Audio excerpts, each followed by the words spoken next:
All right, everyone. Liberals are currently having a nervous breakdown. I mean, this is a daily occurrence, so I don't want to be the liberal meltdown channel. There are other interests that I do actually have.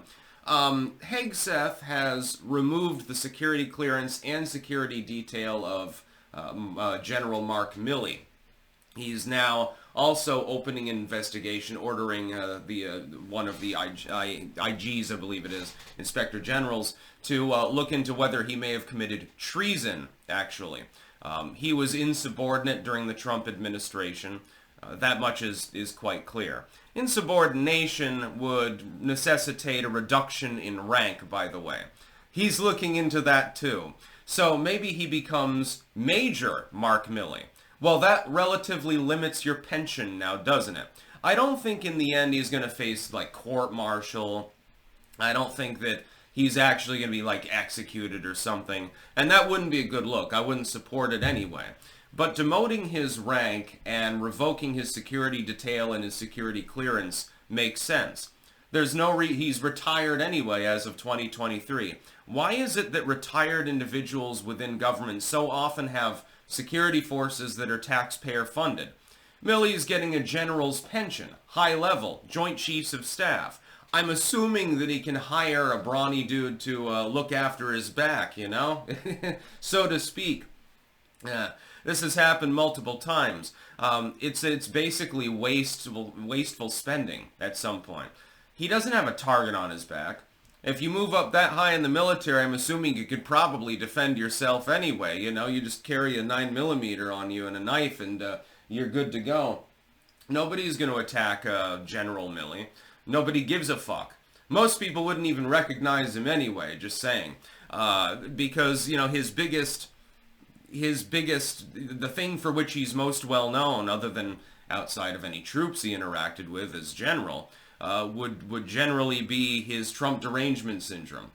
Now, he was partially right in his statements years ago when he said, "We take an oath to a constitution, not to a tyrant or a dictator," or something. Well, you're fundamentally right, but then he added on, "wannabe dictator." The reason that he did that was specifically about Donald Trump. Donald Trump, therefore, is a bit angry with him. Hegseth has decided to strip him of some of his privileges. And these are not rights. They are privileges. It's perfectly constitutional and under the circumstances, right. Now, is he going to be found guilty of treason and drawn and quartered or something? No. Is he going to face an extensive investigation that ends in him losing his rank? Probably. Maybe you demote him all the way down to private. That would be funny. Oh, you get a private's pension. Ha ha ha ha. That would be hysterical. The administration is cleaning house.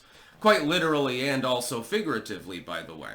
The house is being cleaned up by MAGA populists at this point. I think the Wyoming State House actually is run by MAGA Republicans now. Which is hysterical. That's the first time that's happened. I imagine it won't be the last. Hegseth is already doing a good job too. This is another piece of the Trump administration being much more effective now than it was in the 2016 era.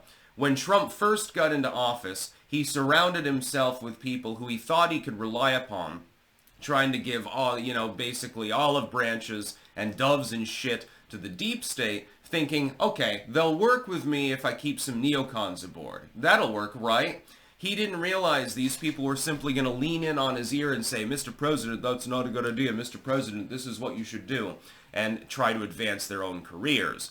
This time around, he has made much more efficient hiring choices. Hegseth is among them. Hegseth, and assuming they're confirmed, Gabbard and RFK Jr., Zeldin, and so forth, these are effective people. They are more loyal people than you had in the prior incarnation of the administration, like fucking Bolton and people like that. So I'm liking that. This is just another win for the Trump administration. Who would have thought that he would have the balls to do this? He is going after his political enemies, absolutely. But many of them deserve to be gone after. That's the whole point. They're part of the deep state. And so there are a handful of fidgety conservatives are upset over this, saying, well, you shouldn't be doing this, he's got other things to do.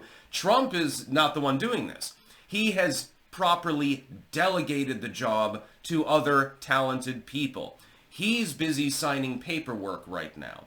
The Liberals got upset over him doing one round of golf, for example, I think when he was in North Carolina or California, I can't remember which one. And it's like, okay, that makes a whole lot of sense. They're even blaming him for food prices. That will definitely be the third video of the day. Trump is knocking it out of the park, in part because of the actions of the people he's surrounding himself with. So, unlike before, when you had generally neocons, like his running mate was Mike Pence, need I say more. This time around, he's surrounding himself with attack dogs who are gung-ho to actually do the job. And it appears to be working. They got Elizabeth Warren on board with the basic premise of Doge the other day. Elizabeth Warren. Really? Yeah, I mean, that surprises even me. It's like, I expected the administration to be more effective in its second term. Trump now has political experience. He's got better hirings. He's gotten to work quicker and is going in much harder, without lube in many cases. But even that is something that I did not predict. I don't think that anyone did. That's about all. Peace out.